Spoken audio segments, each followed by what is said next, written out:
जय माता दी।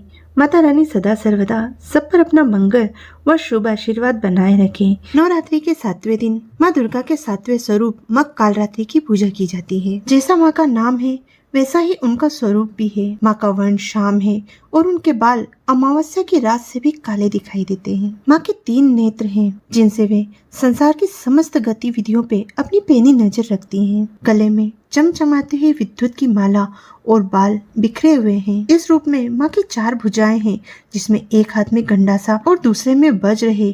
एक हाथ अभय मुद्रा में और दूसरा वरद मुद्रा में है। माँ कालरात्रि की कृपा से भक्त हमेशा भयमुक्त रहते हैं।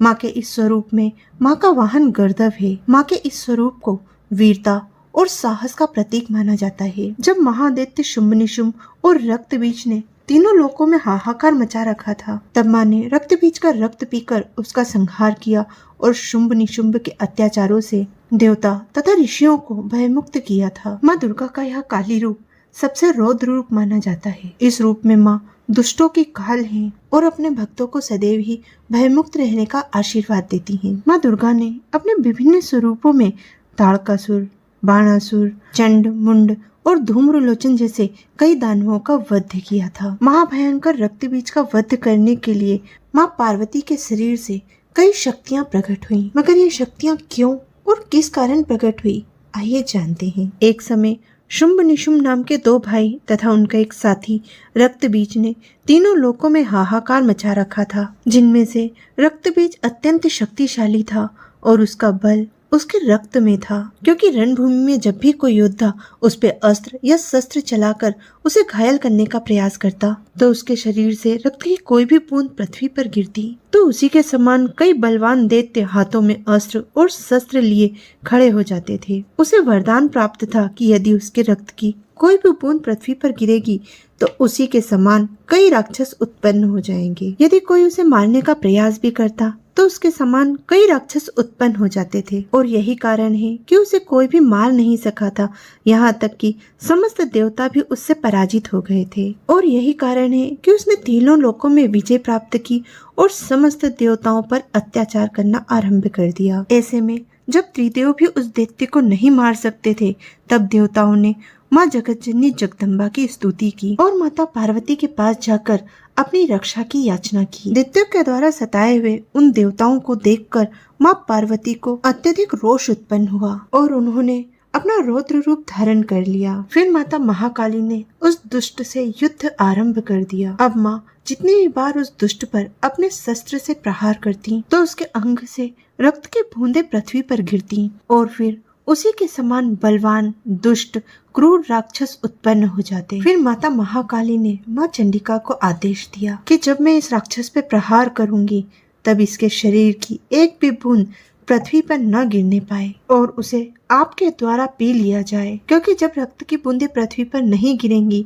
तो उनमें से दूसरा राक्षस उत्पन्न नहीं हो पाएगा और इसी तरह इस दैत्य का अंत होगा। माँ चंडिका ने वैसा ही किया जैसा उन्हें आदेश दिया था। अब माँ चंडिका रूप उग्र हो गया और उन्होंने अपना मुख विकराल कर लिया। अब जैसे जैसे माता महाकाली उस दैत्य का संहार करने लगी वैसे वैसे माँ चंडिका उस दैत्य का रक्त पीने लगी। माँ चंडिका ने कई दैत्यों को निगल लिया था और रक्त की एक भी बूंद जमीन पर गिरने से पहले उस रक्त को पी लिया था। इस प्रकार माँ के इस कालरात्रि स्वरूप के द्वारा उस दुष्ट दैत्य का अंत हो गया। इस तरह माँ काली ने माँ पार्वती के शरीर से प्रकट होकर उस दैत्य का नाश किया और देवता और ऋषि मुनियों की रक्षा की। इसी प्रकार माता महाकाली आज भी अपने भक्तों के जीवन में आने वाले संकटों से उनकी रक्षा करती हैं। माता महाकाली का नाम लेने मात्र से ही बुरी शक्तियाँ भयभीत होकर भाग जाती हैं। माता महाकाली जीवन में सुख, समृद्धि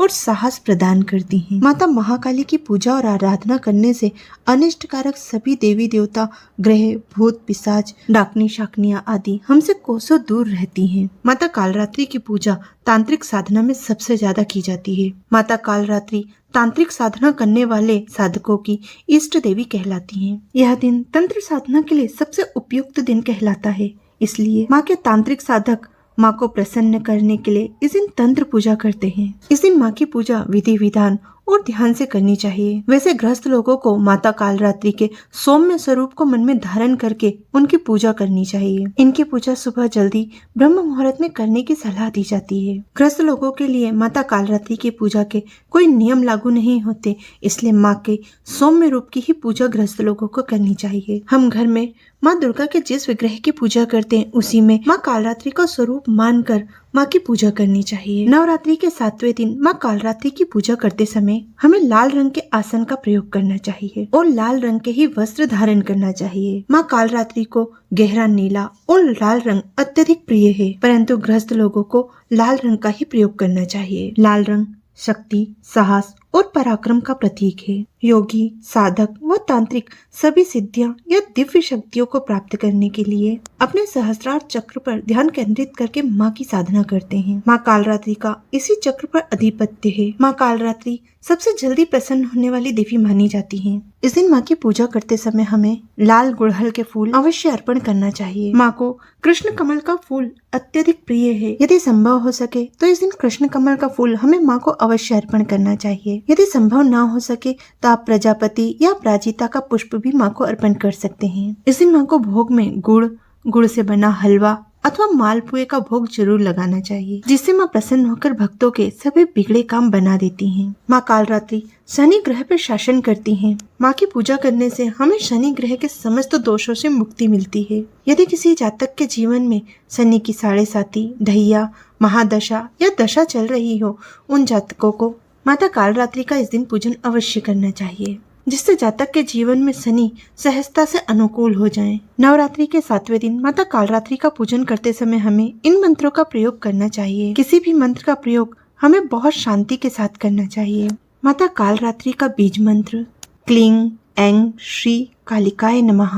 माता कालरात्रि का मंत्र ओम ऐं ग्लीं क्लीं चामुंडाय विच्चे ओम कालरात्रि देव्यै नमः। दूसरा मंत्र ओम देवी कालरात्रे नमः। तीसरा मंत्र ओम श्री कालिकाय नमः या ओम क्रीम होम ह्रीम। इन मंत्रों का जाप भी आप कर सकते हैं। वैसे इस दिन अपने गुरु मंत्र का अधिक से अधिक जाप करके माँ से मोक्ष की प्रार्थना करनी चाहिए। माता कालरात्रि अंतिम समय में शीघ्र मोक्ष प्रदान करने वाली देवी हैं। वैसे तो हमारे देश में माता महाकाली को समर्पित अनेक मंदिर हैं, परंतु सबसे प्राचीन और सबसे पुराने मंदिरों में आने वाले कुछ खास मंदिर हैं जो 51 शक्तिपीठों में शामिल हैं। जैसे गुजरात का सुप्रसिद्ध मंदिर पहाड़ों पे स्थित पावागढ़। दूसरा सुप्रसिद्ध मंदिर है पश्चिम बंगाल के कोलकाता में स्थित माँ काली घाट मंदिर। ये दोनों ही माता महाकाली को समर्पित प्राचीन मंदिर हैं। इन दोनों ही मंदिरों में नवरात्रि के समय में अत्यधिक भीड़ होती है। इसके अलावा पूरे साल यहाँ भक्तों का आना जाना लगा रहता है। कहा जाता है कि यहाँ पर दर्शन मात्र से मन की सभी मनोकामनाएं पूर्ण हो जाती हैं। यदि आपको हमारे द्वारा दी गई ये जानकारी और वीडियो पसंद आए तो कृपया वीडियो को लाइक, शेयर और कमेंट करके चैनल को सब्सक्राइब करके ही जाइएगा। जय माता दी।